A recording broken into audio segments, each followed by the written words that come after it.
Where we going? Thank you, Mariah. Yeah, no problem. So, Michelle, you missed the intro, but now we're recording. Okay, so team wins. Kirsten sponsored a new team member. Bop, bop, bop.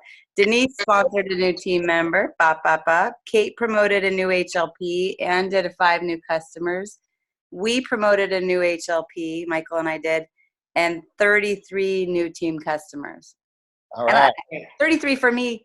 You know, we used to always be 100 to 120 new customers every month. So it kind of, like on one hand, it feels like it's not a win, but at the same time, I think it's good to celebrate. And 3 is my lucky number, so I had to share because it's 33. It's like super. Yeah, 2 3s. And we're on chapter 3 of the Big Leap. There we go. Better. So we're going to turn this over to Patti because that chapter, I don't know how you all felt about it, but I thought that chapter was that is the core of the entire everything for me. Unbelievable. So Patti, take it away. Yeah, hey guys, it was amazing. And I asked, well, when Chris was here, when he was leaving for the airplane, I said, I want to do the next chapter just because I know I learned so much when I do stuff like this. When you teach, you learn more. And so that's why I was just like, I need to break through this. I want my upper limits broken so I can get to my zone of genius. And so, there are 6 upper limits, and I'm going to just rattle them off right now. We're going to only cover 5 today. The first one's worry. Second one's criticism and blame. Third one's deflection. Fourth one's squabbling. Fifth one is getting sick or hurt. And then we have something in between called the 3 Ps. And then we go into number 6, the integrity breach. But we're going to only hit the first 5. And I have to tell you guys, it was pretty interesting, me diving into this and really doing what I needed to do. I was with my mother-in-law and father-in-law for 5 days. So it really brought up some stuff for me. And so it's really good. So once you see it in action, you have a new navigational tool when you're aware of what your upper limit is. Paying keen but relaxed attention. I love that. He was talking about a car, and how many of us, you have that sense that something's going on, that it's really something's not right. And I hope that we all can get that way with our upper limits, and so we can break through them. And Iggy, I thought of some areas, and I want to chat with you later that you and I have talked about. It was kind of fun. But spotting our upper limits, part of our daily maintenance, like brushing our teeth.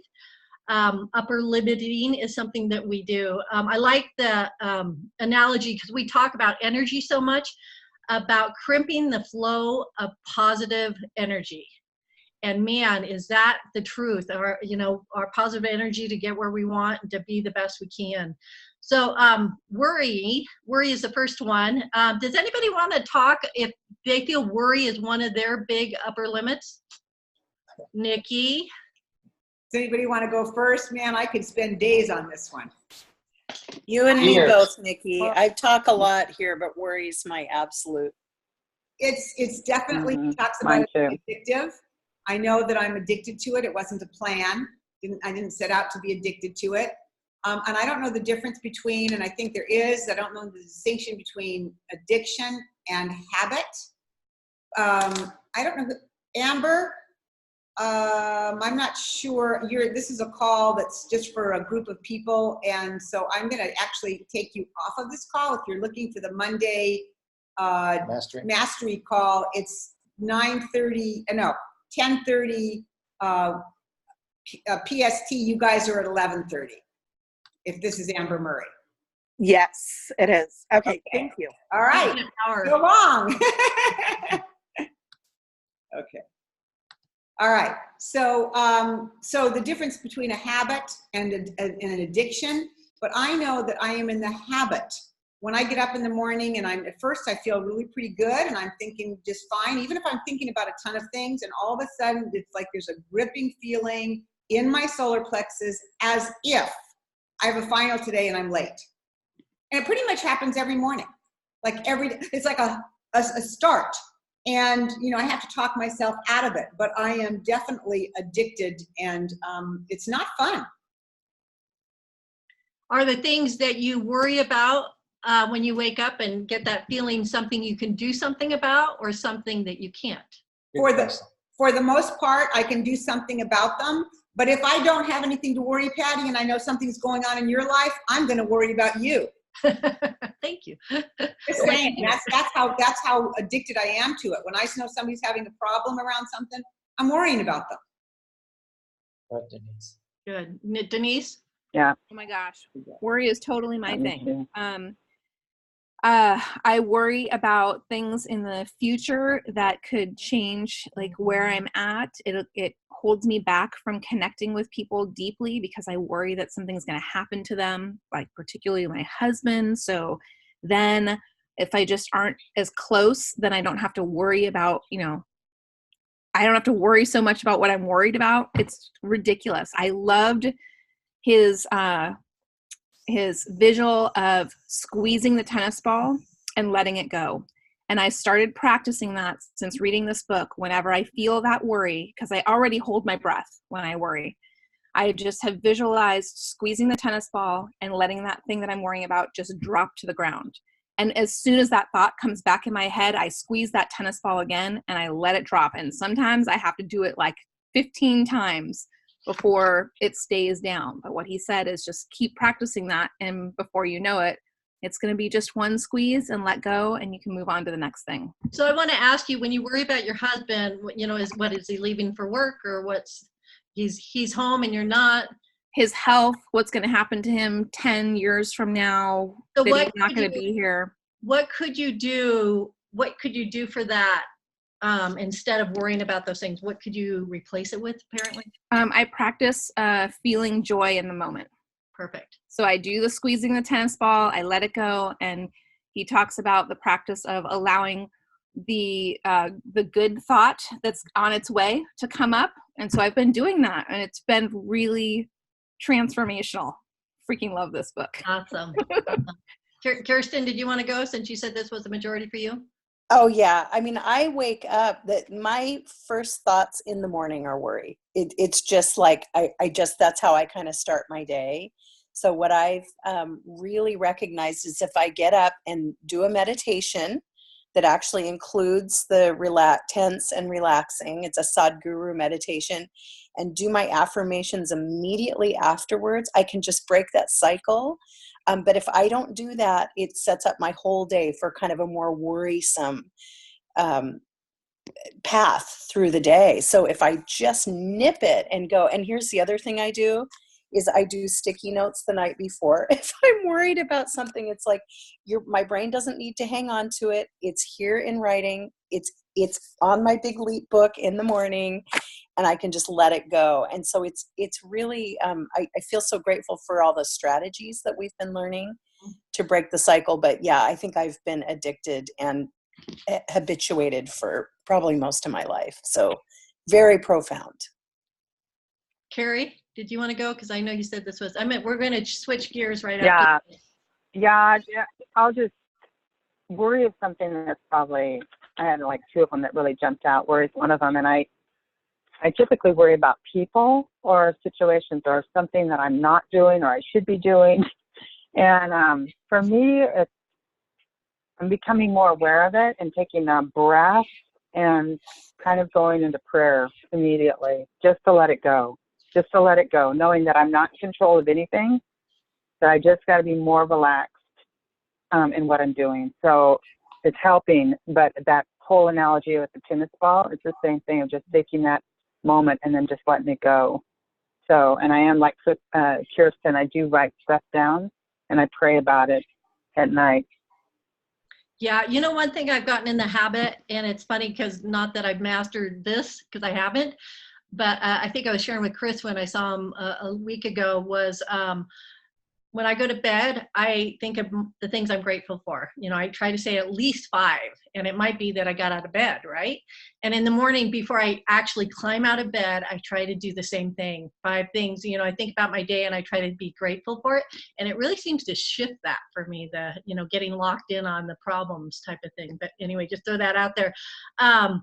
again, yeah, he talks about worry thoughts are simply ways to avoid the flow of positive energy. And so I think we talked about that, replacing it with something good. I'm gonna one thing I liked on here is he says I notice myself worrying about something is when he knows that worry is one of the upper limits.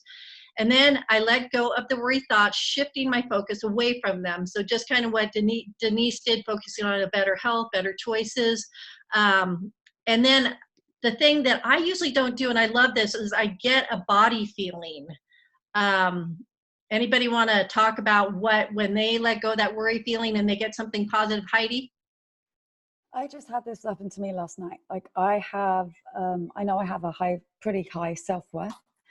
And, you know, we bought this new house and it's more of a stretch. And I looked at my credit cards and my account yesterday. And it's like, we're not in debt. We don't have any debt. But I'm used to seeing a certain number in my account. And last night, for the first time, I was like, whoa, and transferred some money over. And I literally went to bed for the first time in years with the most nauseating knot in my stomach. And I have not felt that in years.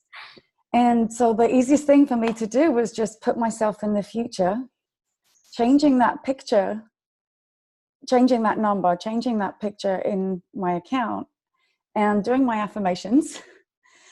And I immediately, that nauseating feeling went. And this morning I woke up and I hadn't noticed that Lloyd had opened the mail and there's the check that we needed to change that number. So it was like already having that vision and seeing that come to life, like within less than 24 hours was pretty awesome. But that's awesome. And that was a deep feeling. And so I think that's, we can't just do the superficial. Sometimes it is doing the affirmations, or for me saying the positive, but as we learned when we did our affirmation, is feeling what that feels like. So that was good to bring that up. So walking through that process. I liked, I think it's farther down the line here, but I'm going to kind of switch. Worry thoughts is a great thing. I think we all have. In fact, I think as we read through these, I think most of us can say we have a little of all of it, right? We're not just one. But definitely that emotional dynamic of switching things. And like he said, it takes a nanosecond to do so. The tennis ball was a great tool, I felt, to be able to do that. Releasing the grip on that. Patty, can you hang on 1 second? Yeah. Who is the phone number that ends in 7896? Carrie. That's me, Okay. because my audio wasn't working on my computer. I should know that, sorry. I know that number. And then, so I think we already have a candidate who's going to talk for this one. We're talking about criticism and blame. And it was funny because I told you I was with my my mother and father-in-law, and I couldn't believe it. I swear every thought out of my brain, I had to stop. And criticism, the way they were driving, because my father-in-law was driving, or the way my mother-in-law wanted to cook something. And it's so funny. I didn't realize this was my addiction, was criticizing others, because I think I can do things better. So Mariah or Michael, you guys, somebody said self-criticism. Do you want to speak on that? That was Michael. Okay. We have family over right now and we're juggling the kids. So let me go. Are you able to talk? Yeah. So I'm just gonna step away and we'll see how long it lasts for. So, it's fascinating. It totally blew my mind when he was talking about criticism, or I'm sorry, blame, and judgment, et cetera, and then the phrase that self-criticism is the same as blame just totally rocked my world. When I went through the Brave Leaders program, it really brought to life that I struggle with perfectionism, and then of course bringing all of these other tools in, it's like, wow, that struggle with perfectionism continues to create greater self-sabotage in moving forward. So it's like I keep butting up against that upper limit. And it just, so what I find, a way that I remedy, of course, Brene Brown talks about immediately going to gratitude. So one of the phrases that I've been using is, you know, when I find myself going into that negative self-talk, is just kind of sitting with it for, you know, that nanosecond, and then going into, this is good because, this is good because. And then a coach of mine talked about just doing something different. So, because of course, you know, it's like, okay, you know, I sometimes can catch myself in the spiral of, oh gosh, here I am going into that, you know, self-criticism, self-blame, perfectionism, addiction. And then it's like, okay, well, what can I do better? Wait. No, it's not about better. It's about just do something different. So anyway, I wanted to share that. That was a huge, when I read that, it just blew my mind open, like a huge aha. So I'm going to put it out there, whatever I ask, you guys don't have to answer, but Michael, are you willing to go a little deeper with that and share a little bit more on where you find that coming up? Yeah, absolutely. You know, as it relates to, you know, right now specifically who I am as a provider, how I exist as a husband. You know, I have a lot of pride, and really being confident in an empowered way of my parenting as well. And in those moments where I lose it, I raise my voice, and it's just like, oh my goodness, what are you doing? You know, you're not being the perfect parent. This is horrible. You know, what is the impact that you're having on your children? This is the moment that you're totally screwing your children up for life, that they're going to continue to wrestle with for the entire existence. And here you are now, you just created an upper limit. So anyway, I mean, it just goes on about, and it all comes back to me not being the perfect parent, and how I continue to criticize myself. And you know, that same cascading downward spiral happens, you know, when I'm, you know, working as a physical therapist, and I have a string of people that I'm helping, and they're talking about how amazing the impact that I've had in their lives and how they've transformed. And then I go into the next patient and they say nothing worked. In fact, it made things worse. And then I go into, oh my goodness, well, here I am, you know, going into, you know, I'm a horrible da da da da. So it's really fascinating to see where it comes up and how it comes up, and how quickly it comes up and catches me off guard. Most often associated following, again, another pattern that the book brings out is, or another awareness that the book brings out is following a string of really amazing positives. Shortly thereafter, there comes up this self-sabotage, and it's just, it blows my mind. And of course, now there's an awareness of it. And so I'm so excited to learn more about developing and honing in the tools to move through it quicker. And so it's less intense and less duration. Thanks for that. And you covered this a little bit when you spoke earlier, but when that patient comes in and starts saying that what you've done has made it worse, how can you shift that energy? Just in a couple sentences. Yeah, great. So when somebody comes up and says that to me, often what I find is, so there's the nanosecond of self-blame and self-criticism, and then there's the rising up and sitting up a little bit taller. Like I physically force myself to sit up a little bit taller, take a deep breath, and then say, this is good because now we know that that's not the path, that's not the direction we need to go with your rehab program. And so by learning the things that don't work within your body's chemistry is just as important as learning the things that do. Awesome. Thank you. And I think that's kind of where we want to go with all of these, correct? Due to time, I think, Nikki, do you want me to keep flying to get through the top 5, or do you want to see what we get done? I'm not sure I understand the question. Isn't that the same? We had 6 of the upper limit problems. Do you want me?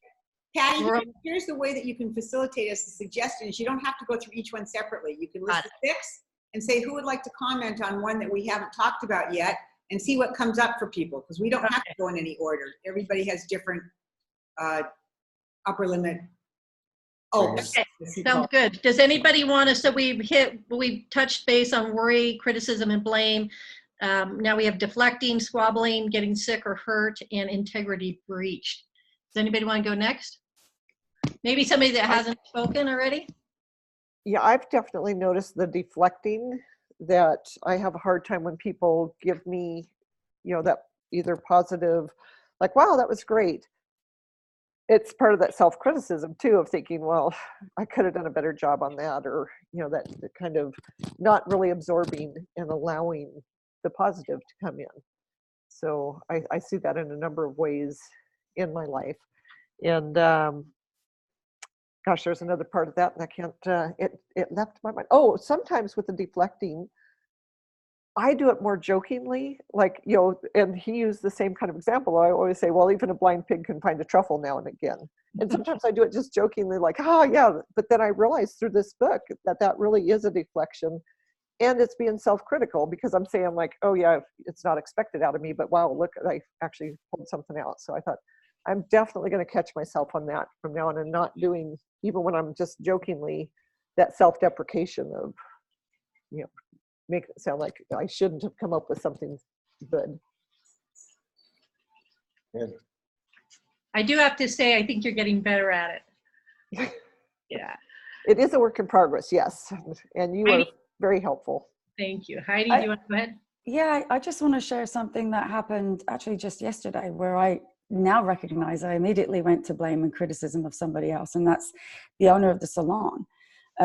She has this very stringent rule that if you don't pay your rent on time, you pay a $25 late fee.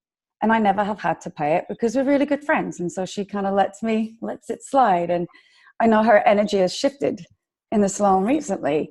And I haven't been at the salon because I've been here present with my in-laws. And yesterday I got a Venmo request for the amount of rent plus the late fee. And immediately I was like, oh my gosh, what's going on with her, right? Totally blaming her and going to criticism of her, deflecting it on her. Like, why is she charging me this late fee? She's never done that before. And then I was like, oh, but I'm late. She has a rule, you need to pay it by noon. And it's past noon. It's my fault. It's my deal. But it was just interesting that I immediately went to blame on her, but I'm glad that I recognized it. And that's a big part of it, isn't it? Is recognizing. One thing I like that he says, and I think it fits all of this, is if you can do something. He had the analogy, if somebody's standing on your foot, you, instead of criticize them because they weigh so much and they're on your foot, you can't ask them to get off of it, right? And it's just like, how many things we criticize that we really can't do anything about. So we're the same thing as worry or deflecting. You could do something about this. So I thought that was good. Anybody else want to go? How about Kate? Oh, good. Isn't Kate? Yeah. Julie? I feel like deflecting is something that I used to just do all the time, and that I've been working with a little bit. Like, I've had an awareness around it. It's like someone gives you a compliment. It's like sometimes I have to take a breath. I'm like, thank you. Like, I want to go back to that like default, like, can't take that on. And I think that goes back to the whole like shining, the outshining thing. But I've been thinking about deflecting and also blaming criticism, and I just feel like an example in my life that's come up lately is it just like to paint a picture of like different things that happen. But I'm in a dance troupe now, and we're rehearsing for this performance that's happening, and watching the way that I feel about my body in a group of other women in their bodies, and like what I think a dance body is supposed to look like. And like my body's like super strong and athletic, but there's all this criticism that come up, and like seeing these like beautiful, like graceful, and I'm criticizing myself all the time. And so there's a day we were doing all this floor movement and people were getting bruised up. And I was like, oh, well, you guys just don't have enough stuff on your bodies, and I realized after I said it, I was like, that was like criticizing them.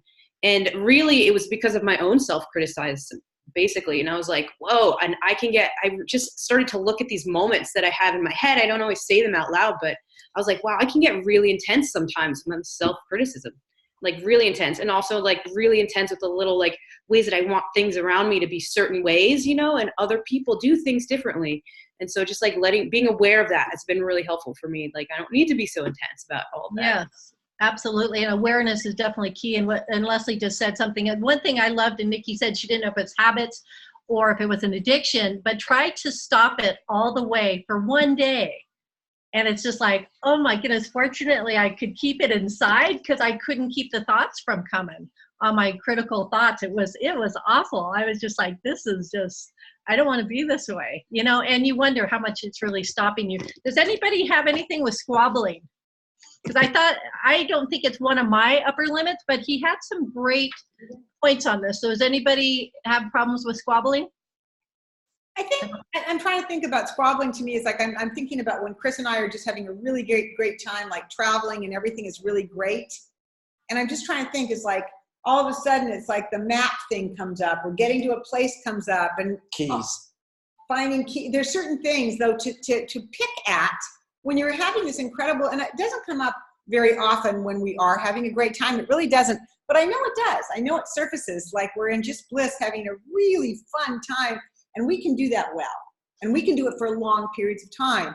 But I think even in that long periods of time, like in Africa, we were mostly in really great, but then really stupid things would come up. It's like, I don't know, move over in the car, you're in my way, you're taking up space. It's like, what? I don't know. So yes, I think it comes up. You know, I thought this was interesting. It's why I wanted to talk on it, is to take care of it. If we take 100% responsibility for conflict, and I was thinking of that, if you guys can think of that, I mean, little situations, just like what Nikki was just talking about, if Nikki or Chris could take 100% responsibility, that's a hard thing to do. But I totally, you know, there's two pieces to each, you know, there's a piece to each side of it, isn't there? It's so much different saying I take 100% and he takes 100% versus I take 50% and he takes 50. Right. Very different.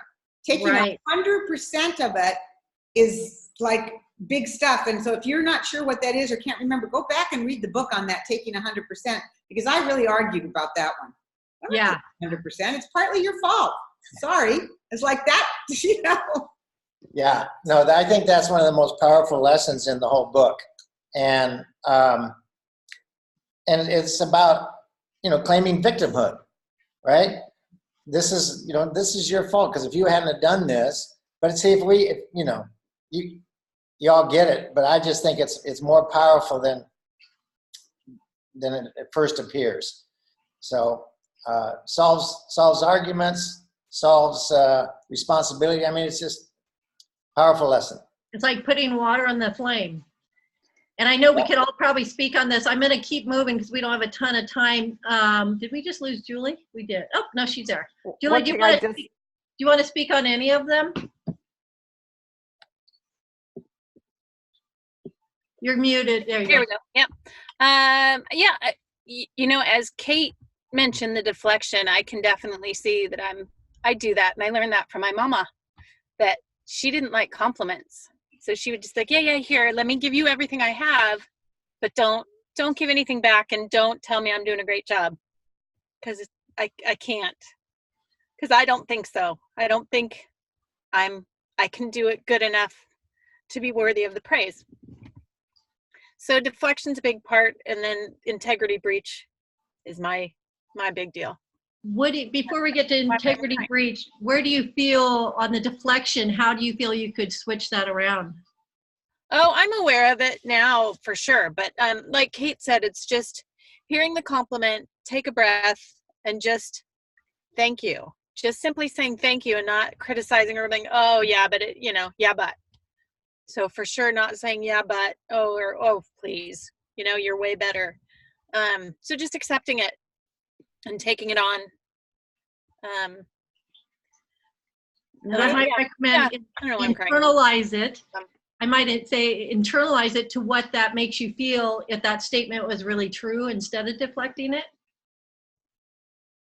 I'm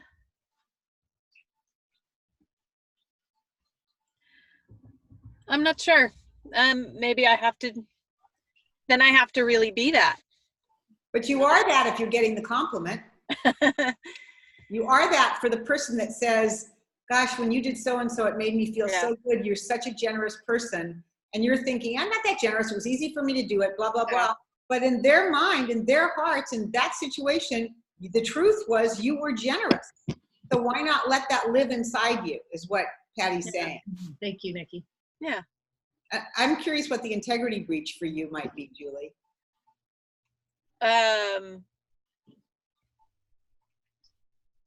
I think I can do it all, and I take it all on, and then I don't want to, and I can't do it all.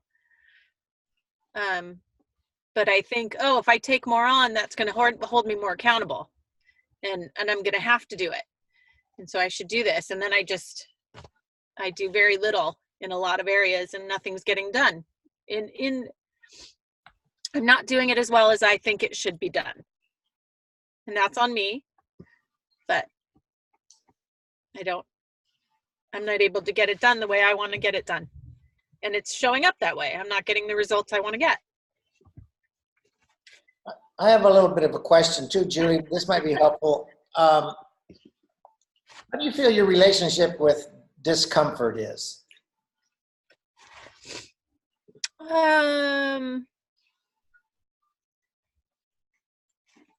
That's a good question. I think I can be uncomfortable. Uh-huh. I don't know. I think it's okay. Okay. I just sort of had an aha moment while you were talking that, really our relationship with being uncomfortable or discomfort is a foundational piece of how successful we are in our own business, how successful we are in life. Because to me, it appears that, I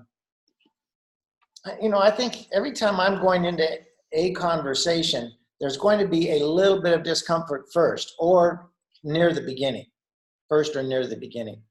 And for me, it's always about dropping into my heart and then going from there.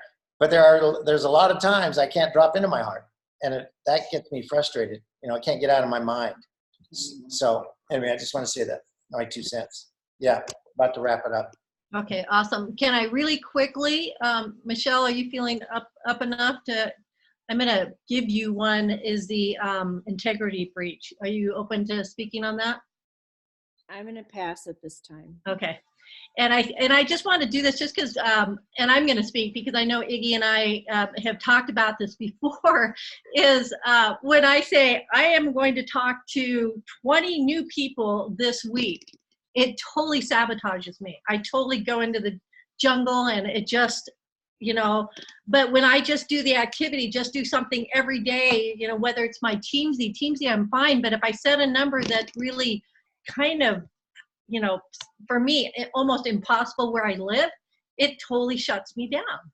And so that's been really interesting. And for me, that's my integrity breach. I say I'm going to do something and it's my own. I'm not doing what I said I was going to do for myself. Or if I told Chris I was going to do it. It was real interesting that came up for me. So any other comments, Chris or Nikki? No. Good job. This is a great job. This is one that we could spend 3 hours on, have an all-day retreat. I would love to have an all-day retreat just on the Big Leap. It'd be amazing what would come up. But Patty and I talked this morning and said there's no way the whole book could have been done today. The whole chapter. The whole chapter. So basically we went up to page 90, for those of you that have the book, up to the prevention, punishment, and protection. And from there on is going to be the rest for next call. So basically, who would be willing to take on that last half of chapter 3 for the next call? And Nikki, we also didn't talk about getting sick or hurt. Okay. So include that one in, because that's a really fascinating one, right? Like all of a sudden one day my heel starts hurting. What's up with that? Anyway, so who would be open to doing the last half of chapter 3, page 90 on, and including getting sick or getting hurt? Nobody. Fascinating. All right. No, Denise, you've already gone. I tell you guys, if you want to break through those upper limits, volunteer. Seriously, it's pushing your limits. I know you guys, I want to, I just want to do it justice. And I can't say that I'm realistically going to have the time this month. Yeah. Do it the justice it deserves. Thanks, Mariah. Yeah. So our next call is we got a couple of weeks to have a volunteer step up, and if we don't, we will pick a volunteer. Okay. Our next call, by the way, is December 30th. Just saying. So you got a month. Got a month. Okay. Thank you, Patty. Good job.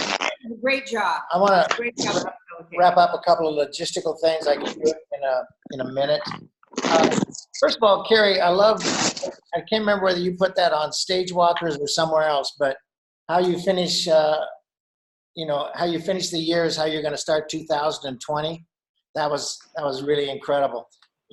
December is always a great setup month for what 2020 is going to look like. So I'm sharing that with you so you can share it with your teams. We're probably going to do our whole call on Tuesday night kind of around that theory, because now we're going to be setting up the decade. Yeah, Carrie noticed, she said, we're completing a decade. This is just not another year. 2019, we start 2020 as a new decade. It's like momentous. We can create some ceremony and momentum and momentousness. Yeah, thank you. Okay. The other thing I want to share, because we're not going to be on a call together for a while, is I'm getting ready now to create the plan, the foundation into opening up Mexico. And I'm sharing this with you. Everybody be aware of who you know in the Latino community. And for sure, when Mexico opens, which we don't really have a date, I will be going down there. And so I will be hands-on with your contacts, okay? So just want you to know that I see Mexico as a big, fun way to put a big momentum in your business. And okay? maybe this is a way to grab back into Anna Jorgensen, Mariah, who knows? Yeah, that's one that we're thinking of. And then I just want to also compliment all of you on doing this work with the Big Leap. And that's something that jumped out at me today that I probably should have had the sentence underlined for you. But he was talking about, the evolution of us walking on the earth, starting off with fish that just flopped on the land for a little while before we evolved to Homo sapiens and before. And that now we're doing the same thing with this is our evolving as a species, is we're doing the work, right? And we're getting more accustomed to tapping into unity consciousness, to group consciousness, to the fact that we're all connected. Everybody's talking about it, but I'm acknowledging all of you because this is important work. This is an important part of the collective consciousness. And for me, it jumped out that that's the template part, us doing the work. It's not comfortable most of the time. And we're discovering all these great things about ourselves, but it's huge work and it's really important. So I just wanted to say that. Before you go on for something really good, I want to say something that might not be as good. Can I hold say it you? real quick. You can Yeah. end up with something good, and I'm doing a reminder thing. Tuesday night calls. Is everybody on here inviting people to the Heat Team calls? Are you remembering that we've got those events that you can get people to? The numbers have gone down, and the calls are amazing. They truly are amazing. Tony Olson's story about her own not accepting Juice Plus and what it did for her family and her mother and her health. You get even new people on it that are just even considering something. So just remember to be building. We've got events to build for. Our Tuesday night call is great. Of course, our Monday night, our Monday mastery call. And then finally, this shift of energy from just one Facebook group. It means everybody can have fun and post. Post whatever you want. Post fun stuff. Post how the shred is being for you. If it's hard, if it's fun, if it's easy. I am really excited today to start the shred, and I'm going to put that out there in a live video because, oh my God, I've been eating like a freaking triple pig. I mean, it's been insane. So, I mean, I'm excited to have somebody have some control of me, and it's the shred that's going to control me for the next 10 days. I need help. So anyway, let's have fun with the shred on the Live Healthy, Be Happy page. Let's all put our energy in that. It's up to us to create this energy for the rest of our teams. That's all. Okay. So we went beyond time. I am going to wrap it with this, is that, when you heal yourself, you're healing the planet, you're healing all humankind. And so, again, let's have that collective consciousness and awareness of the template that we are creating and how it can serve the world. So I don't really have a quote except for be a yes to the world, ultimately saying yes to yourself. Okay? Because you all deserve it. All I right. told you he Merry Christmas. Love y'all. Happy yeah, Let's crank it we into the won't end be of on the this year. call again until after Christmas, although I know we'll communicate by Voxer and we'll be talking to each other all different other ways. But yes, happy holidays. Get out there. The Rogue Valley, man, you've got some great stuff going on. I'm really proud of all of you there with all the events you've got planned. So have a great one, everybody. And Rogue Valley Thanks, people, sign up for which ball you're bringing, please, for our customer appreciation.